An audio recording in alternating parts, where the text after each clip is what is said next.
मिथिलावती नाम की एक नगरी थी। उसमें गुरदीप नाम का राजा राज्य करता था। उसकी सेवा करने के लिए दूर देश से एक राजकुमार आया। वह बराबर कोशिश करता रहा, लेकिन राजा से उसकी भेंट ना हो सकी। जो कुछ वह अपने साथ लाया था, अब वह सब भी बराबर हो गया। एक दिन राजा शिकार खेलने चला। राजकुमार भी उसके साथ चल दिया। चलते चलते राजा एक वन में पहुंचा। वहां उसके नौकर चाकर बिछुड़ गए। राजा के साथ अकेला अब राजकुमार ही रह गया। राजकुमार ने राजा को रोका। राजा ने उसकी ओर देखा तो पूछा, तुम इतने कमजोर क्यों हो? उसने कहा, इसमें मेरे कर्म का दोष है। मैं जिस राजा के पास रहता हूँ वह हजारों का पालन करता है, पर उसकी निगाह मेरी ओर नहीं जाती। राजन, 6 बातें आदमी को हल्का करती हैं: खोटे नर की प्रीति, बिना कारण की हंसी, स्त्री से विवाद, असज्जन स्वामी की सेवा, गधे की सवारी और बिना संस्कृत की भाषा। और हे राजा, ये 5 चीजें आदमी के पैदा होते ही विधाता उसके भाग्य में लिख देता है: आयु, कर्म, धन, विद्या और यश। राजन, जब तक आदमी का पुण्य उदय रहता है तब तक उसके बहुत से दास रहते हैं। जब पुण्य घट जाता है तो भाई भी बेरी हो जाते हैं। पर एक बात है, स्वामी की सेवा अकारत नहीं जाती, कभी ना कभी फल मिल ही जाता है।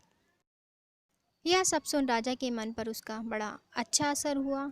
कुछ समय घूमने घामने के बाद वे नगर में लौट आए। राजा ने उसे अपनी यहाँ नौकरी के लिए रख लिया। उसे बढ़िया बढ़िया कपड़े और गहने दिए।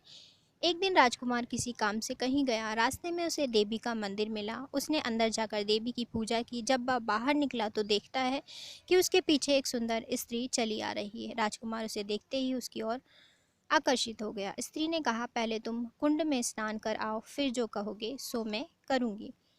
इतना सुनकर राजकुमार कपड़े उतारकर जैसे ही कुंड में घुसा और गोता लगाया कि अपने नगर में पहुंच गया। उसने जाकर राजा को सारा हाल कह सुनाया। राजा ने कहा, यह अचरज मुझे भी दिखाओ। दोनों घोड़ों पर सवार होकर देवी के मंदिर पर गए। अंदर जाकर दर्शन किए और जैसे ही बाहर निकले कि वह स्त्री प्रकट हो गई। राजा को देखते ही बोली, महाराज, मैं आपके रूप पर मुग्ध हूँ। आप जो कहेंगे वह मैं करूँगी। राजा ने कहा, ऐसी बात है तो तू मेरे इस सेवक से विवाह कर ले। स्त्री बोली, यह नहीं, मैं ऐसा नहीं कर सकती, मैं तो तुम्हें चाहती हूँ। राजा ने कहा, सज्जन लोग जो कहते हैं उसे निभाते हैं, तुम अपने वचन का पालन करो। इसके बाद राजा ने उसका विवाह अपने सेवक से करा दिया। इतना कहकर बेताल बोला, हे राजन, यह बताओ कि राजा और सेवक दोनों में से किसका काम बड़ा हुआ? राजा ने कहा, नौकर का। बेताल ने पूछा, सो कैसे? राजा बोला, उपकार करना राजा का तो धर्म ही था, इसलिए उसके उपकार करने में कोई खास बात नहीं हुई। लेकिन जिसका धर्म नहीं था उसने उपकार किया तो उसका काम बढ़कर हुआ।